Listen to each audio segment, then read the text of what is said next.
Hi, I'm Kiana Miner. Welcome to the Crazy Courage webinar, where we are busting success myths and learning how to live more courageously.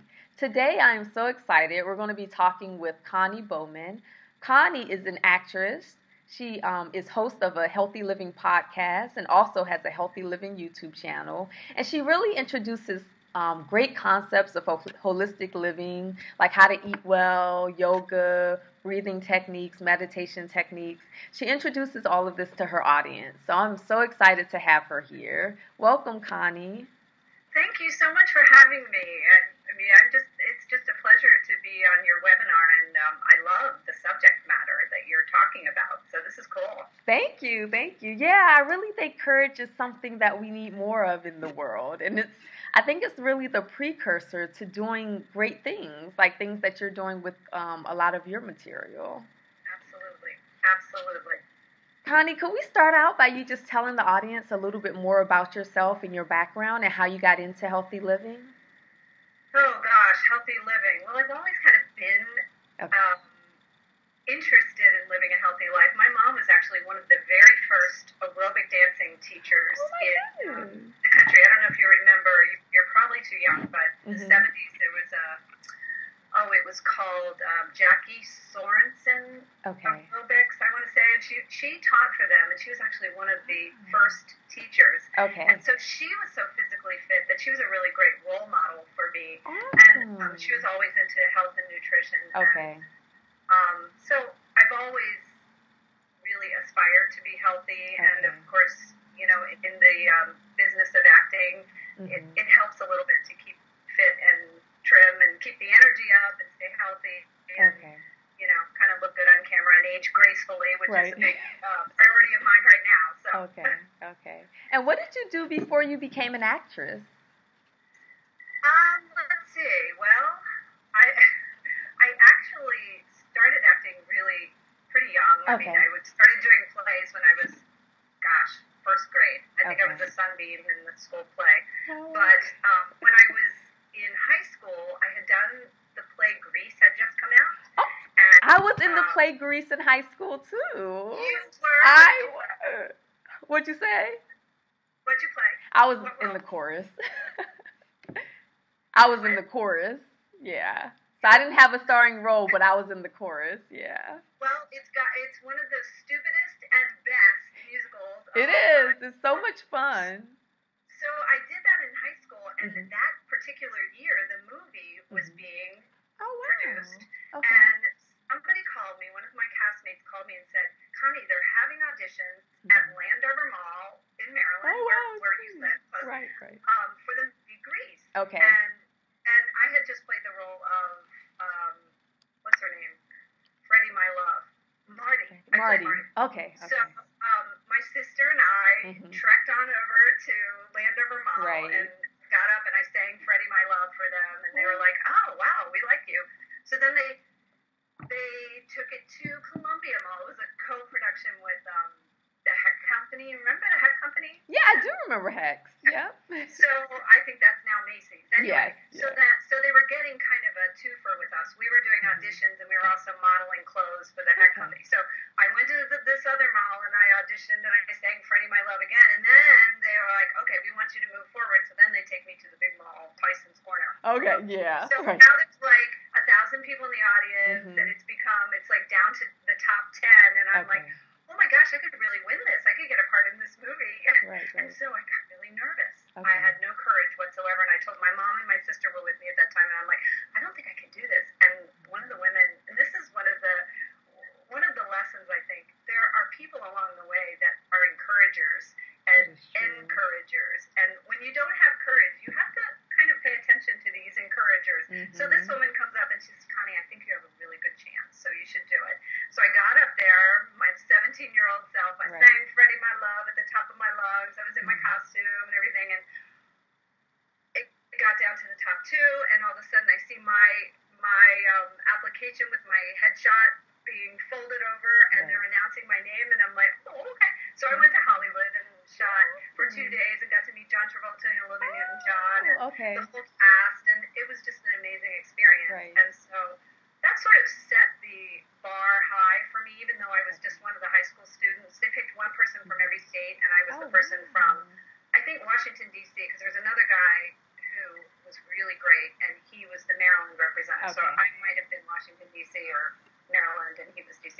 Anyway, so that's when I started. And I really never stopped. I mean, I've taken breaks here and there to have children. Okay. So. Okay, that's an awesome That's story. a long story. I love that. No, that was awesome. I loved every minute of that. So you talked about the courage that you had to, conjure up to get on stage. Do you feel like courage is kind of a given for you now, or is it something you still kind of have to get up the nerve to do? I think now that at my age, I kind of don't care anymore. That's awesome. Which is one of the graces of being older. I think when I was 17 and I got up there, I was really worried about what people thought about me. And I was a little bit of an introverted kid. And so I think my parents probably recognized that about me. And if you have a child who is struggling with so many things, reading, being a little bit shy, there's nothing better than theater, just to sort of help them blossom. And I believe in that. So I think through the years, I've become a lot more courageous about acting anyway. Okay.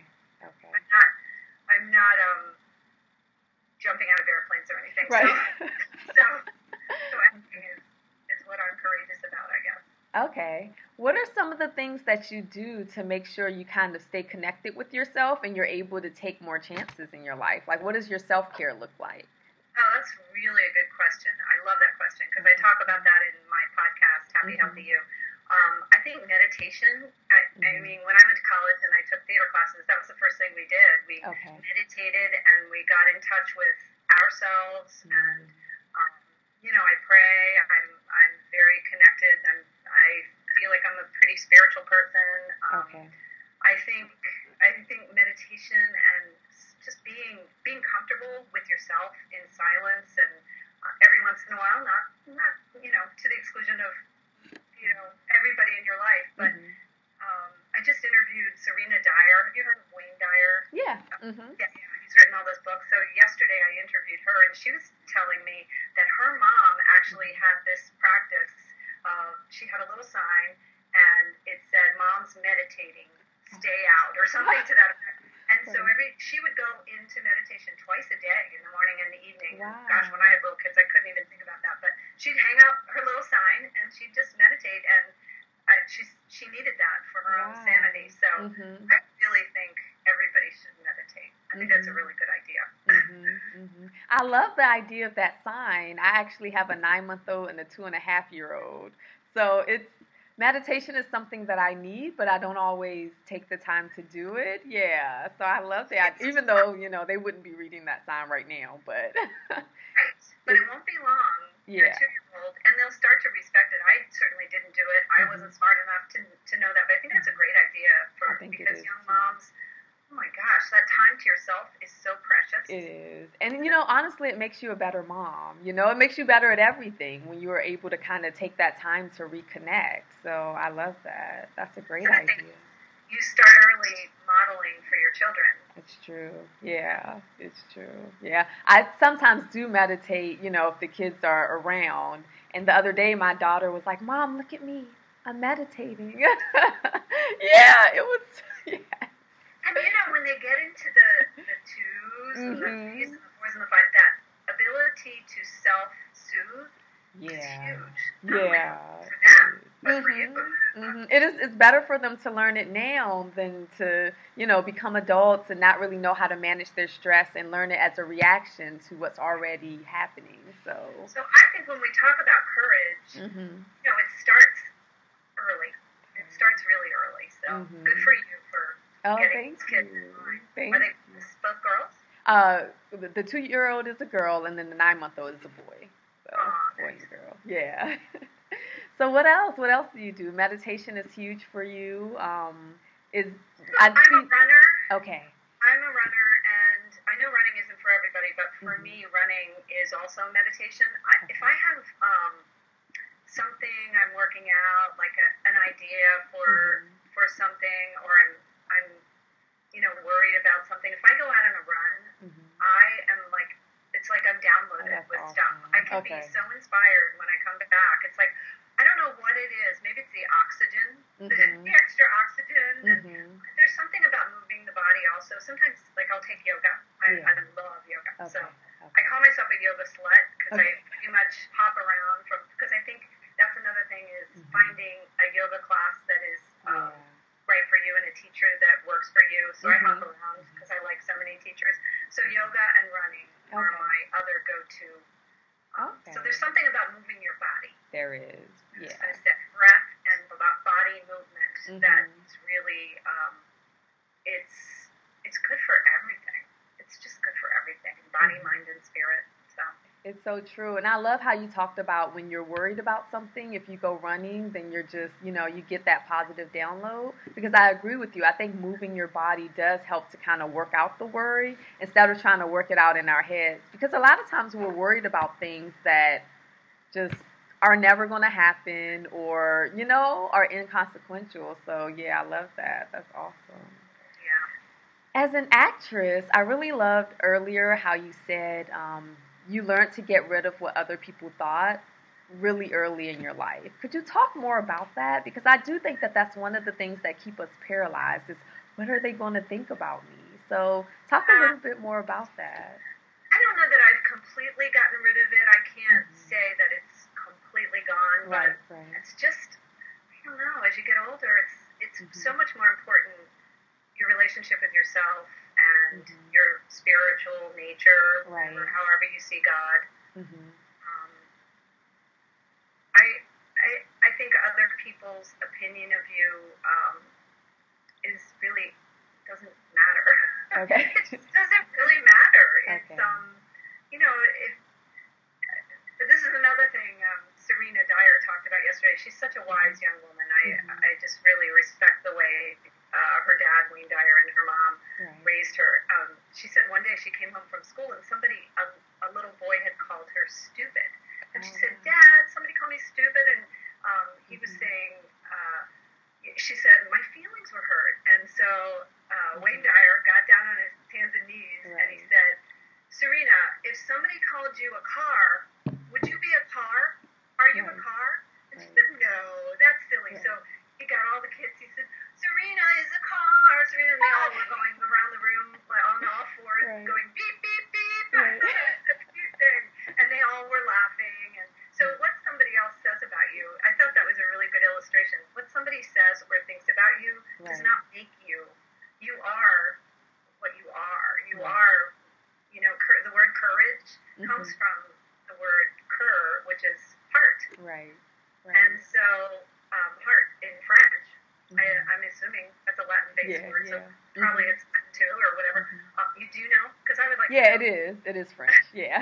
So, I mean, what is in your heart, what you're born with, what is in your soul, is never changes. So what somebody else thinks about you is really inconsequential. Right.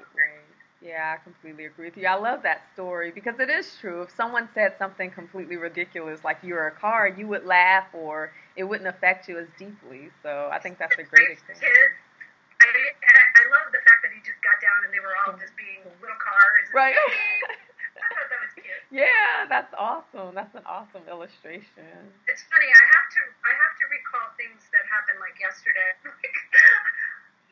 I don't know. I just don't have a great memory for like stuff that happens. But that interview stayed in my mind from yesterday, so that's pretty good. Yeah, that's awesome. Or that must mean your life is so full that full of great things that It's full. I have a very blessed life. I'm very, very grateful. That's awesome. And that's another thing. I guess I should say that. I think gratitude is another sort of spiritual practice. It's just something that we should all remember, and it's something that I work on because it doesn't come naturally. Like I think this is true for a lot of people. We tend to pick out the negative thing, and focus on that when all these other amazing things are happening in our lives. So true. For example, I had a great job last week. Somebody called me. I didn't have to audition. It was just like an amazing job. But you know what I've been focusing on is the fact that I've gone in for House of Cards. They shoot House of Cards here. I've gone in like 20 times for that, and I haven't booked a role yet. So I tend to focus on. I'm like, what is wrong with me? And I'm like, no, wait. Right. I forgot about the role last week. I went in and I didn't have to audition. So why do we do that? It's like gratitude is really important Yeah, I completely understand. I actually helped a friend host a baby shower a couple of weeks ago, and a ton of people came. It was an awesome baby shower, but the woman who the baby shower was for was a little disappointed because there were some key people who didn't show up. So she just kept saying, "Well, why didn't they at least tell me they weren't coming? Why didn't this person come?" And I was like, "But there are like dozens of people here who did show up for you." Yeah, yeah. Let's be grateful for the people who are here. But I think it's so funny that our minds can just so easily go to what we're missing instead of what we already have. Yeah. So that's a practice too. You know, we're all working for it. Yeah, it is. We are. So could you talk a little bit about what inspired you to start your podcast? Oh gosh. My podcast was really, I could make it, there's a long story and a short story. I think I'll start with the short story. Okay. I have learned in my life that when I get this little still small voice, and it's not the crazy voice, it's the still small voice that, when we're tuned into Spirit, to God, we hear that, and we hear it right away. I don't know, I've heard Oprah talk about this, like, if you listen to the still small voice and you act on it right away, it's great, nothing happens. If you wait a while, then it gets louder and louder, and something happens, something happens to kind of knock a little louder.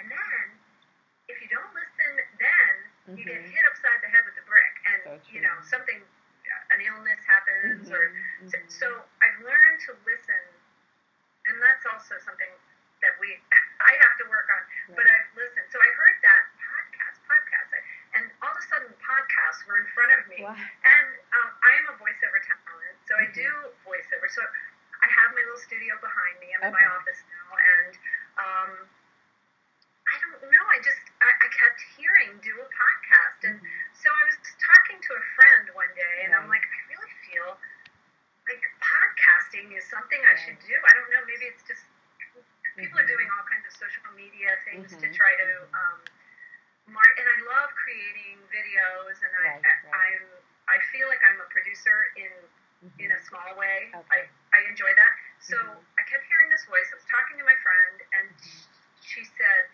"Well, you know what? When I see you as really healthy and very positive, and I don't know." She kind of mirrored what, and so I'm like, well, okay, happy, healthy you. Why not start there? Because I feel like that's a part of courage too. So many people say, you hear follow your bliss. We talk about that on the podcast. So many people want to wait till everything, all the conditions are perfect, and it will never be perfect. You know that. Like, people wait to have a child. Oh, we can't have a child. Yeah, we don't have enough money. We don't have the house. There's never a right time to have a baby. The baby comes when it's ready. The baby is so that was sort of the birth of my podcast. I heard the voice. I was sort of putting the feelers out there to try to figure out what it was going to be about, and I knew it would sort of be an offshoot of my acting career, and it's turned into a real passion project. That's awesome. I really love doing it. I love talking to all the people that I talk to, and and I've learned so much, and so that's where it came from. Oh, awesome. You talked about listening to that still and quiet voice, or when it first comes, it's still and quiet. And I think that takes a lot of courage in and of itself, because a lot of times when it first comes, it is very quiet, but it's sure, like you kind of feel a certainty when you hear it, and when you follow that initially, I think that it can create amazing things. So it's nice to hear you talk about that. Well, I think I didn't trust it when I was younger, and I definitely had the experience of being hit over the head with the brick. So I have learned I don't want that anymore. Right. Are there any instances where you didn't trust it that you could share, that you feel you could share? Well, probably the biggest thing that happened to me, and not to changed my life in so many ways. When I had my first child, she was born with congenital heart disease, but we didn't know for 2 years, and she was misdiagnosed, and I know I was hearing there was something wrong, so I started taking her to different doctors, and I just didn't feel, but they would continuously tell me, she's fine, she was growing fine, I was nursing, she was eating fine, and it seemed like as soon as I stopped nursing, which I think, the kids are protected when you're nursing from, she was never sick, and so I kept taking her from doctor to doctor, and I was hearing this, there's something off, there's just something, and I couldn't put my finger exactly on it, and neither could they, and so being young, I wanted to believe what they said, and so it was sort of a struggle, like they were saying, and one doctor even said, you need a vacation, just go on vacation, leave her with your mother and go on vacation, so, there I was trying to trust my instincts, but everybody else was telling me no, so, and of course I wanted to believe that. So, a little while later, this is all over the span of about a year, I started having heart palpitations. Okay. And I'm like, it was like a full-blown anxiety attack. Where my heart, and, now that I think back on it, I think I was feeling her symptoms. I was like, it was my body trying to tell me there's something wrong with her heart. And so finally I found a doctor who said, yeah, she does. She has a heart condition, and we were luckily close to Boston, so we went into Boston Children's Hospital, and they diagnosed her and treated her for several years, and she lived to be 6. She started kindergarten, and she went into Children's Hospital in D.C., and she died from complications from a routine catheterization, which we were not expecting at all. So that incident, I mean, obviously any parent can understand, completely changed my life, and the healing from that has opened me up and awakened me in ways that I never thought could happen. I mean, I was blessed with, I had a daughter who was 3 at the time, and my son, I was pregnant with my son, so I had to stay happy and healthy for them, and soon after, Megan was her name, and soon after she died, I had a dream, and she came to me, and she said, Mommy, I can't be happy until you're happy. And not only did I have that dream, but the very same week, my sister-in-law, who just was there for me the whole time, she sent me this little newspaper clipping. It was the Dear Abby article, and it was about this little angel walking in heaven, and there was a line of angels, and they all were carrying candles, and this one little girl angel's candle kept going out, and somebody said, why did your candle keep going out? And she said, my mommy's tears, and I got that right on the heels of that. So I believe God speaks in stereo. I believe that was another sign that, I just got to be happy and healthy. I've got healthy for my other children. I've got to be happy for it wasn't even about me at that point. Because if it was about her, if I had to be happy for her to be happy wherever she was, then I was going to do it. Oh, that's a beautiful story. Thank you for sharing it with us. About how long ago did Megan pass? She passed in 91. So it's been a while. So now I have a lot of, and time does heal somewhat. I mean, I think about her every day, but time heals. So you look like when you speak about it, you have so much peace surrounding the issue. Thank you. Yeah, that's really amazing. Yeah, that you have so much grace and peace about it. It's total grace. I don't know where it comes from. I prayed, and when I had a young baby and a 3-year-old, similar to you, a little bit farther apart, and I was grieving. I just at one point I just said, I can't do this, God. I surrender. And somewhere in the back of my mind, I knew, I went to church, but I don't think I paid attention, frankly, when I was a kid. But somewhere in the back of my mind, I remembered that we had to sort of surrender to God, to a higher power. And I don't know, that was grace too, I think. Maybe that was the still small voice. Right. So I just did, and that was like the turning point. And it didn't happen overnight, but over the years I have come to peace with it. And the joy has come back in. And I remember the first time I laughed, like it was like the best day of my life, the first time I laughed after she died. So there's hope for everyone going. Because life is hard sometimes. It's hard to have courage. Yeah, yeah. And I love that you talk about surrender, because sometimes, we think of courage as being strong. I have to be strong and I have to be tough. But sometimes courage is that just, okay, I'm going to give this up because I don't know what else to do with it. I'm going to surrender because I don't know the answers, Yeah, and when that works, it kind of works. You say, why don't I just apply this to every single thing in life? To, putting a roast in the oven. Well, I don't eat meat anymore. So just cleaning our house. I don't know. Right, no, why don't we just surrender and sort of not try to plan and micromanage and control? Yes. Do we control? Is there control? And I don't think we ever do really have control. I think we may trick ourselves into thinking, okay, I have this all under control. But oftentimes there are those experiences that show us that, okay, maybe not. Maybe we aren't in control. Do you feel like vulnerability has been a key to your courage? Vulnerability. Wow, what a great question. How do you come up with these questions? Well, I think that kind of is in line with surrender. It's saying that I'm not all that. I don't have all the answers. And I think that's certainly true for actors. We have to strip away the facade in order to play certain roles. I just played a role in a film where I was a mother who was dying.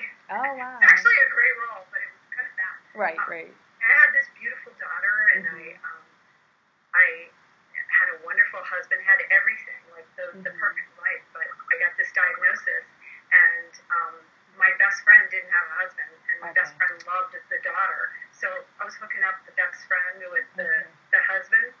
So there was a lot of vulnerability there. It was like I had to cry, and I had to be, scared, and it was a great opportunity to explore that. So.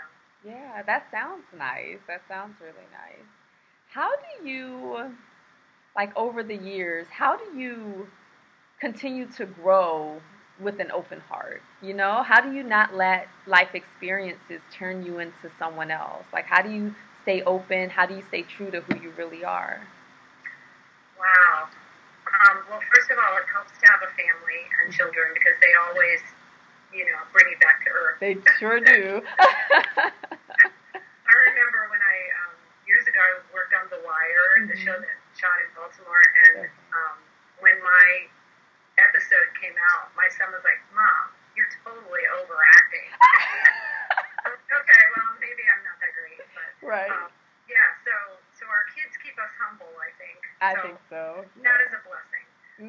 That's a really great question because I think that ties into our spirituality too. Really, in the scheme of things, we are all equal. We are all just here on earth together to live in this, and no one, somebody might have a little more money, or somebody might have a bigger house, or none of those things matter. We're all here, and we're all the same. That's why it's stupid that we fight and we do anything that doesn't support each other. So I don't know. I think about those things a lot. So I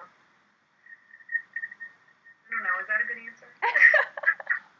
I think that was perfect. Yeah, I'm just here soaking it all in. I've never been asked that. That's a really good question. How do you grow with an open heart? Because, I'm looking at you, and you've experienced so much. And being an actress, I know you've experienced, you've talked about some of the rejection that you've experienced, along with the success. And you've experienced so much, but you look so just open, that you're open to share a lot of these experiences. I just wonder how do you do that? I think that's how we should be. We should share our experiences practices, and especially if someone can benefit from them. Right. I mean, I remember right after Megan died, I went to a Compassionate Friends meeting. It's a group of grieving parents, and I had a hard time with that because I'm very empathic, and I had a hard time listening to everybody else's stories. Okay. But one of the things that I heard at that meeting was that the sign of getting to a place of healing with a grief process was being able to reach out and help others. Okay. I wanted to get there like yesterday. I was like, the pain was intense, and I just was so uncomfortable with it. And so that was always there. And when I reached a point where, and you can't give away what you don't have. So if you're not there, you're not going to be able to reach help other anybody. people. But when I reached a point where I was able to, give some words of encouragement to someone else, it was like so freeing. And it just, it's, like I said, it's kind of the way we should live, I think. Right. So if that's an open heart, then yay. Yeah. That's amazing. So do you feel like with the information, especially the health information you're sharing, is that sort of your message to the world? I think my message to the world is peace. I really want peace, and I think peace starts in our own hearts, and we can't have peace unless we're balanced in body, mind, and spirit. And I think, if we're not eating a decent diet, I mean, and that goes, I'm not even talking about this country where we have so much wealth and so much prosperity, but, in countries where they don't have food and they don't have adequate water, how can anybody live their best life, you know? So it's really, that's what it's about. It's about living a healthy life in body and then keeping your mind sort of free of negativity, and that's a process too. And then your spiritual nature, like being in alignment with the good, I don't even have to say God, but she's awesome. Right. So, it's just, I think that's my message. It's, I think it's peace, but it starts with ourselves. Balance, yeah. We can't really control everybody else. We can't control those people fighting over there in the Middle East, but I do believe we can affect, there's a ripple effect that goes out if you are whole. Yeah. Even if it's just your 9-month-old and your 2-year-old that are affected positively by the way you live your life. Right. You have no idea how many people that's going to impact. So true. Oh, that's beautiful. I could just keep talking to you. Seriously. To do a podcast. Yeah, we definitely should. What'd you say? We'll talk about courage. I think it's a great subject. Yeah, I love it. So if people want to get in touch with you, if they want to connect to your podcast, where do they go? Well, my podcast is on iTunes. It's on Stitcher. It's called Happy Healthy You, but it's also on my website. It's probably the easiest way to get there, ConnieBowman.com. And if you click on Happy Healthy You, you can find it. We also have a Facebook page, Happy Healthy You Facebook page. And it's really, my vision for that is that it grows into a community where we all share. And people are a little hesitant to talk now, so if you get on my Facebook page, say something. Right. If you post this, like, start a conversation with something. So, because I really want people to join in and feel free. And I'm not sure I know how to do that yet, but I'm going to this podcast convention this weekend. So that sounds awesome. Maybe I'll learn something. Look at you. Okay, still growing. That's awesome. Okay, cool. Well, any last thoughts? On courage you want to share? I think, like Joseph Campbell says, follow your bliss. I think those are the best words of advice I can offer to everybody. I think figure out in your heart what makes you tingle inside and what makes you excited about, even if it's your kids, if it's whatever it is, just follow that bliss and listen to the still small voice and, eat good food. Stick around. That's important, yeah. It's all good. It's all good. That's awesome. Well, thank you so much. Thank you for being here. Thank you so much, Kiana. I really enjoyed this conversation. Okay. Bye-bye.